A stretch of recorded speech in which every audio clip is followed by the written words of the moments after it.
with your girl Adiola. Let's start with our inspirational story of Zaze. Ladies and gentlemen, today's inspirational story is all about Umojami. Yes, I know you're like, wait, what? Let me tell you about Umojami. So in 2015, a group of African developers, sound engineers, graphic designers, and social engineers came together and decided that they were tired of the fact that so many African creators are not being noticed on the mainstream media. And so they decided to do something about it. They want Africans to be noticed for their talent. And guess what they did? They created a platform just for African creators to be known and to make money. So for years, they worked so hard on this platform and they called it Umojami. Now, the word Umojami in Swahili means a united community, a group of people or a race of people. That's in Swahili. And the me after Umoja means the person in that community. Hence the name Umojami. So when you download this app on your phone and you register, you will quickly notice that it's so much more than a social media platform. It's actually a place to showcase your creative skills as an African. It doesn't even matter the skill, from cooking to artworks to sewing to music to making funny videos, making movies. Your work as a doctor, as a nurse, or a video editor, whatever your niche is, you will find it on Umojami and you can upload it on Umojami. So as expected, this app, Umojami, has a lot of features, but I'll just mention like 5 that I really like. First of all is the education center called Umo Rooms, where you can talk to like-minded individuals as well as take classes that can help you grow in your skills and to help you to learn new skills. Yes, you can learn new skills on Umojami. The second feature that I really like is Umo Player, which is a feature that lets you listen to music from around Africa for free, completely free. You can even watch some of the music videos that people have made, which is similar to like Spotify or Apple Music. So you can find out on Umojami. The third thing is the career feature, where you can add your CV. You can list your accomplishments, your skills, and use that to search for jobs on Umojami. This feature has workday support as well, which is one of the most streamlined and easiest to use job application sites in the business. Now, the fourth, which I think is the best,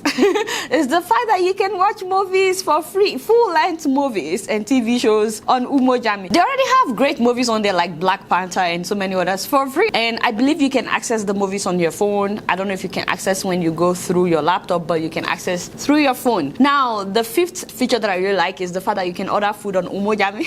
Like local African cuisine, Indian food, like deli, you name it. Umojami has everything. Oh, by the way, they also have a cookbook section for anybody that wants to learn how to make authentic African food. Amen, somebody. Also, I want to mention this one because it's prevalent in our current society. They also have Umo Medics, where you can schedule appointments, refill prescriptions, check on patients, and so on and so forth. You know the best part? Anybody can make money on Umojami, especially if you are a creator. First of all, for creators, people who upload their songs on Umojami, they can charge $1 for someone to watch their videos. You know, on YouTube, you have to have a lot of views before you can make money on any video on YouTube, but not on Umojami. They want to make sure that people pay you. It's just $1 to watch people's videos, and that way the people that are creating these videos, like music and so on, that are not that popular on YouTube, they can make money on Umojami. And remember, I said literally anybody can make money on Umojami. You don't even have to be a creator to make money on Umojami. Well,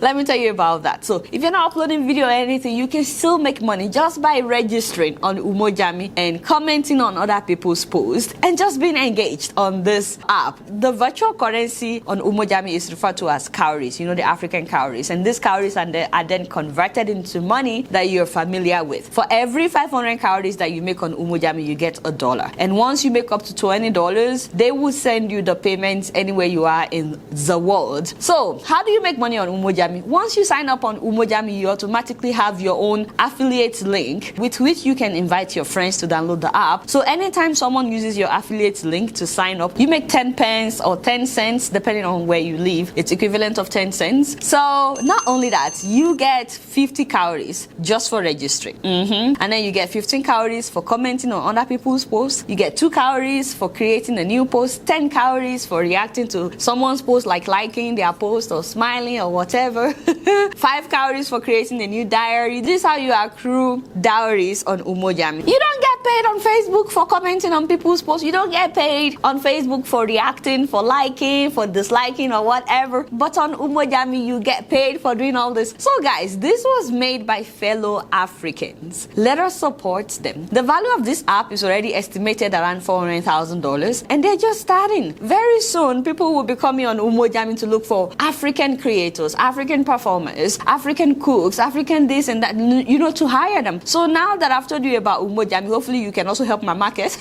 by using my affiliate link to download the app. I've already signed up on the app. I have my own affiliate link. I put it in the description below. Just click on it to register, and then I will get 10 cents. I think I deserve it. I deserve 10 cents. So if 10 of you use my affiliate link, I'll get $1. You see what you see where I'm going. Please help my market now. Like for real, if you have enjoyed my show. It's not too much to ask you to give me 10 cents. Even if you don't find the app interesting for your own interest, please download it. Just make sure that you use my affiliate link. 10 cents is all I'm begging of you guys. And don't forget that once you register, you get 50 calories. And with 500 calories, you will get $1. And once you register, you can also share your own affiliate link, because you will automatically get an affiliate link. And if you've already registered on Umojami, tell us about your experience on this app. Congratulations once again to the makers of Umojami. We're so proud of you guys. They just want to put Africans out there. They want more people to know more about African creators. So we're really proud of them. I'm really inspired by your story. You guys not know much. Guess what? I'm just keeping it real. So, moving on to Senegal, my people. You guys know that I'm always praising Senegal on this show. I'm always praising their president for the new airport, the new trains, the fabulous train stations. I mean, Senegal is progressing in many ways. But like I've always said about Rwanda, for example, that it's not just about development. People have to have freedom. Otherwise, someday they will rise up and say, enough is enough. This is what is happening right now in Senegal. Now, since coming into power in 2012, their president has continued to silence the opposition, especially just before elections. So there would always be a court case that would disqualify all the strong opposition members, while he continues to protect his supporters who are actually guilty of corruption. Now, his brother, for example, was involved in a big corruption scandal, embezzling money in oil and gas. Everybody knows this in Senegal. But guess what? His brother's case was dismissed. And not just his brother. When those who are in support of the president embezzle money, they are protected. So this is like having double standard. Now, the other issue is when people speak up in Senegal, especially online, they are being picked up. People are being jailed for tweets, for Facebook posts, even WhatsApp audio posts. People are being jailed for that. And one of the people that has been speaking up against the president and his brother is opposition candidate Ousmane Sonko. And this man was one of his main contenders in the last election. He's also getting ready for the next election of 2024. Sonko has gained major popularity with the youth of Senegal especially. And he's been gaining even more momentum since he first competed in the 2019 election, where he came third. So, last week, Sonko's parliamentary immunity was lifted by the government. And then right after that, as soon as they lifted his immunity like that, he had a rape allegation from a woman that works in a beauty salon. So, if he's guilty of this rape allegation, that's terrible. And I really hope that the truth comes out, because we will condemn that. But then a lot of Senegalese people are saying that this rape allegation was politically motivated by the president in order to get rid of him before the next election, because the allegation came just as they lifted his immunity. Now, in any case, Sonko was quickly arraigned to be in court last Wednesday in order to face these allegations. And because so many of his followers went with him, they were singing songs, they were cheering him on. Because of that, the president had the police arrest Sonko on his way to court, saying that he was disturbing public order because his followers were going with him to court. Who arrests somebody on their way to court? Their way to court. That was how the riot started and the protest. So his supporters started protesting. They were throwing stones at the police. Some of them were looting and setting tires on fire, which we condemn. But that doesn't justify the fact that police opened fire and killed 3 people. Not just that, the government banned the use of motorcycles and mopeds. That is what his supporters use primarily to transport themselves. And then the government blocked the internet, restricting the use of social media like Facebook, like WhatsApp, WhatsApp, like YouTube. And it's like, all because of what? And so the people continued with the protest even the following day. Sonko said that these charges were politically motivated in order to get rid of him and sideline him before the 2024 election. And because they kept him in prison since that Wednesday, his supporters did not stop protesting. And as of the time we're shooting this, Sonko still hadn't been released. So despite the internet blockout, Save Senegal started trending all over Africa. I'm like, wow. I'm so happy to see the people of Senegal speaking out and protesting. I mean, we praise Senegal a lot on this show, but let the president stop this double standard and stop hunting opposition members and actually have his own brother prosecuted. If you guys don't mind, Senegalese people would really love if you can join them in their struggle right now by tweeting with the hashtag Save Senegal. We'll keep you guys posted on what's happening in Senegal. You guys not doing much. Guess what? I'm just keeping it real.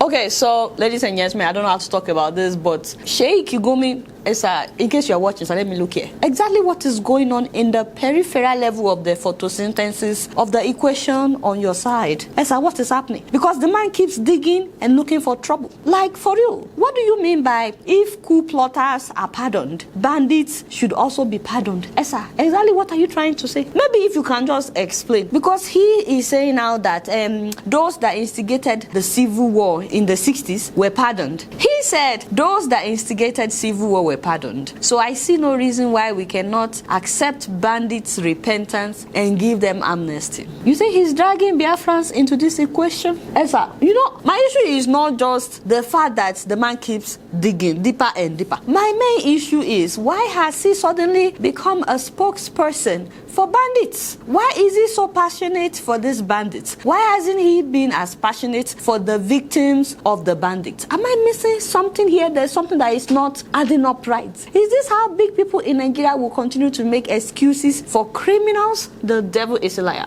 Now, another thing that is making my head do buru-buru, you know, another confusion for me this week is the Efcc scandal. Did you guys hear that a witness, Ngozika Ihuoma, told a federal high court in Abuja that the EFCC under Ibrahim Magu relooted 222 different assets worth 1.6 trillion naira. I was like, what?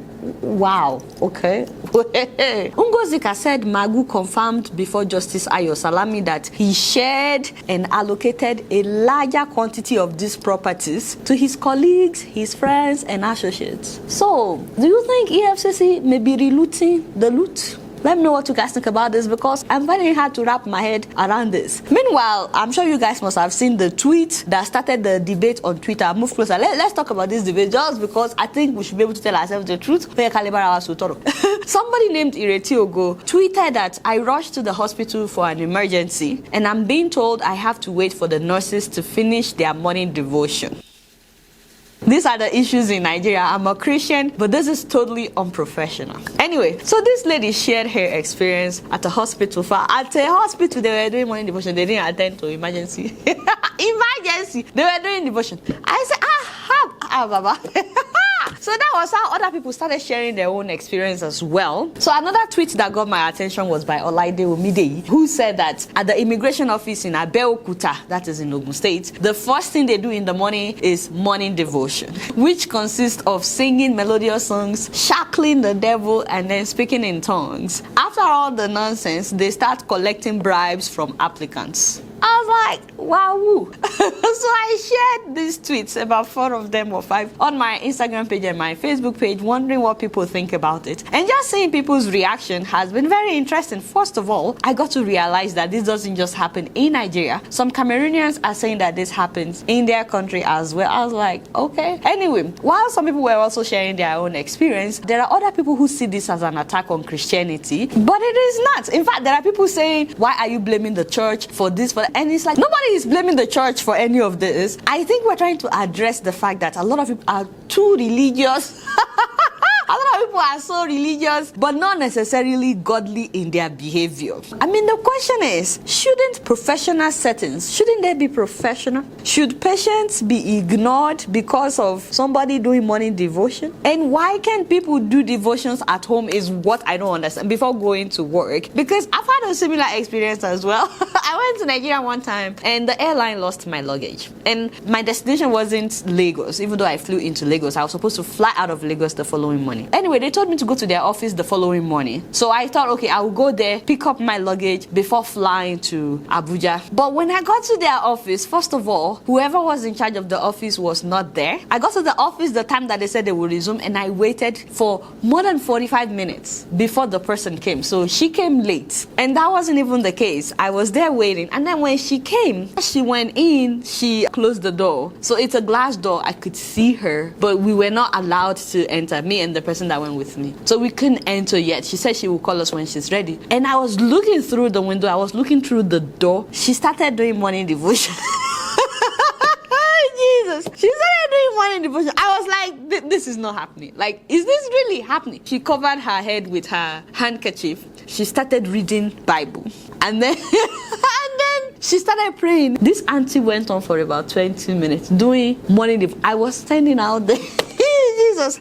I was standing out there and I was looking at because I needed to catch my flight to Abuja, but I didn't have any luggage. There was no way I could catch my flight without my luggage. And I was watching her like, what the heck is happening here? Why can't you do your morning devotion before coming to work? It was so frustrating. Of course, I was not in my best mood at all when she finally opened that door. I could care less that she was doing her morning. I'm also a Christian. I do my morning devotion as well, but I don't do it when I'm supposed to be working. Imagine if I'm supposed to shoot a show and then you see me doing morning devotion instead of giving you a show. That is not why you watch my show. Anyway, it was very, very frustrating. I almost missed my flight. Just give me my luggage and let me go and then do your devotion or whatever you want to do. Because some woman was doing her morning devotion when I needed to go and catch my flight. Anyway, that wasn't even a life and death issue. There are people who have lost lives because someone that was supposed to attend to them was busy doing morning devotion. So the reason I brought this up is I feel like we should barawa sotoro.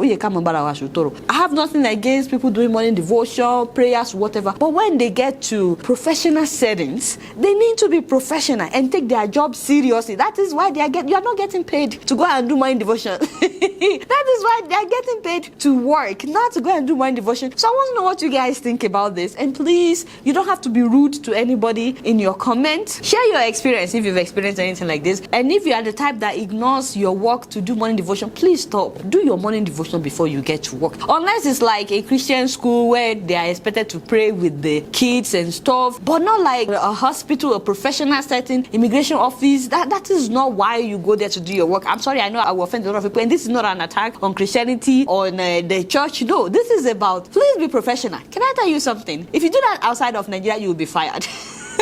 You will be fired. Just imagine if my video editors come to work and they're doing morning devotion when they should be editing, they're getting fired. Sorry, but that is not why you are employed. Koidowo doesn't do that. Imagine if Koidowo is doing morning devotion when you should be editing your video. Anyway, let me know what you guys think about this. And like I said, please be nice. Please be nice in the comment section. You guys not know much. Guess what? I'm just keeping it real.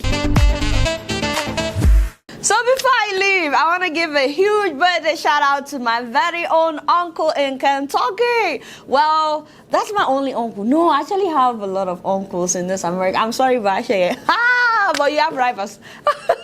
But you're always number one. You get what I'm saying? You're my number one. Anyway, Uncle Sheye Ajagwe, happy birthday. We wanted to wish you many more with all that your heart desires. Thank you so much for being the number one fan of this show. This man has been watching this show since 2011. The very first subscriber on my YouTube channel.